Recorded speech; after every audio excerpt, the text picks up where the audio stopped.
আসসালামু আলাইকুম। আজকেরও প্রতিদিনের মতো সকালবেলা নাস্তা পানি কিনে খাড়াই অপেক্ষা করতেছিলাম গাড়ির, কারণ গাড়ি ফার্স্ট ট্রিপ চলে গেছে আগে। আর মাশাল্লাহ ঠান্ডা আজকের ভালোই লাগতে আছে, জ্যাকেট গায়ে দেওয়ার পরও দেখছেন ঠান্ডায় ধরছে, এদিক দিয়ে আরো ঠান্ডা বেশি লাগতে আছে, কারণ গাড়ির গ্লাস ভাঙ্গা এখন পর্যন্ত ঠিক করে নাই। এমনি যা ঠান্ডা, গাড়ির গ্লাস ভাঙ্গা, এই জন্য ঠান্ডা আরো 3 গুণ বেশি লাগতেছে। যাই হোক, কাঁপতে কাঁপতে ডিউটিতে আইলাম, আইয়ে বইয়ে পেলাম নাস্তা পানি খাইতে। এদিকে হেসান ভাই হের আবার জ্বর আইছে, 3 দিন দামাইতে অসুস্থ, আরো আইছে গাড়ির ভিতরে ঠান্ডার মধ্যে। আওয়ার পর দেখছেন অবস্থা হের এমনিতেই খারাপ হয়ে যাইতেছে। যাই হোক, কোনো রকমের নাস্তা পানি করে হেতো চলে গেল, আর আমি এলাম কাজের দিকে। প্রথমে এলাম ডাক্তার রুমে। কালকের বড় টিমের প্র্যাকটিস হয়েছে আর আজকের নাকি খেলা আছে, যার জন্য দেখতেছে যে ডাক্তার রুম মোটামুটি আকারে ভালোই কাঁচরা হয়ে রয়েছে। কই আগে বল দিয়ে গেলো উড়াইলো, এরপর আস্তে ধীরে ক্লিন করবো মনে। যাই হোক, ডাক্তার রুমের বল দিয়ে গুলো উড়াইয়ে চলে এলাম প্লেয়ার রুমে। আই দিয়ে জেনে জায়গায় মাশাল্লাহ কালকের মনকে পার্টি হয়েছে। আমি বুঝিনি হারা ডেলি ডেলি কির পার্টি করে, খেলা তো যেত না একটাও, খালি প্রতিদিন দেখি খেলা হারতেই হয়। এখন পর্যন্ত বড় টিমের মনে করে 10টা খেলা গেছে, আর 10টার ভিতরে মাত্র 2টা খেলা যাচ্ছে, বাকি ড্র হয়েছে আর হারছে। এই কোয়ালিটির খেলা খেললে আবার পার্টিও করতে মন চায়। লগের যে টিমগুলো আছে সবগুলোই ভালো খেলে এই সিজনে। খেলা যে 2টা যেছে তাও যেছে ভাগ্যের জোরে, একদম কানায় কানায় যাইয়া। আমার কপাল ভালো যে এই জায়গার মুদিররা যারা আছে হেরা কেউ বাংলা বোঝে না, আর নাইলে আমার ভিডিও দেখে সবাই যদি বাংলা বুঝতো তাইলে আমার এই জায়গায় দিয়ে কাজে গন্ধে বাইর করে দিত আরো আগেই। যাই হোক, যেহেতু আজকের খেলা আছে, প্লেয়ার রুমটা সুন্দর মতো ক্লিন করে একদম সাজাই রেখে চলে এলাম জিমে। এদিকে মুদিরাই কইছে যে জিমের ভিতরে যাই তাড়াতাড়ি ক্লিন করতে, কারণ যে প্লেয়ার গুলো মাঠে খেলবে হেরা তো খেলবে, আর যারা অবসর মানি বইয়ে থাকবে হেরা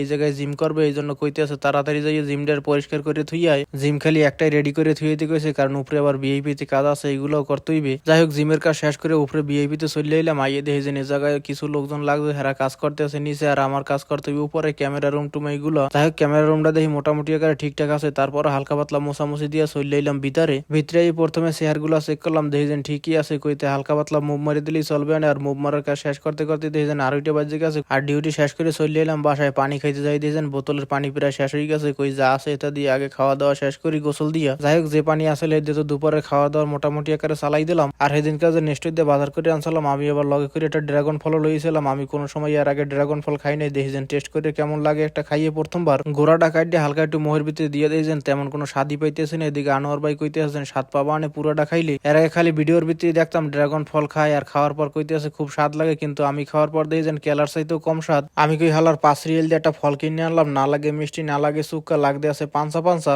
এদিকে নাজমুল ভাই হেখাই কইতে আছেন এই ড্রাগন ফল যা খাওয়ার জন্য দুনিয়ার মানুষ খালি দেখেছেন ভিডিওর ভিতরে পাগল হই থাকে। হে কইতেছে দূর মেয়া 5 রিয়েল দিয়ে এইগুলো আনিনি, মানুষে এর সাথে 5 রিয়েলের কেলা লইতেন আর নাইলে কমলা লইতেন, যা খাইয়ে একটা তৃপ্তি পাওয়া যাইতে, বাসায় সবাই মিলে খাইতে পারত। আর হিসাব করছেন বাংলাদেশের কয় টাকা পড়ছে এই একটা ফলের দাম। আমি কইলাম জীবনেও খাই নাই মেয়া, প্রথমবার দেখলাম টেস্ট করে কেমন লাগে, এরপর আর কেনা হইবে না। যাই হোক, ফল টল খাইয়ে নাজমুল ভাই কইলো যে লন মাঠে যাবো মানে খেলা দেখতে। আমি কই যে না, আমি আজকের কাজ করছি প্রচুর পরিমাণে, আজকের আর খেলা দেখতে মাঠে যাওয়া লাগবে না, আজকের বাসায় বই খেলা দেখ মানে মোবাইলের ভিতরে। দিকে খেলা দেখা শেষ করে বই পেলাম রাতের খাওয়া দাওয়া করতে। মাশাল্লাহ আজকেরও খেলা হারছে।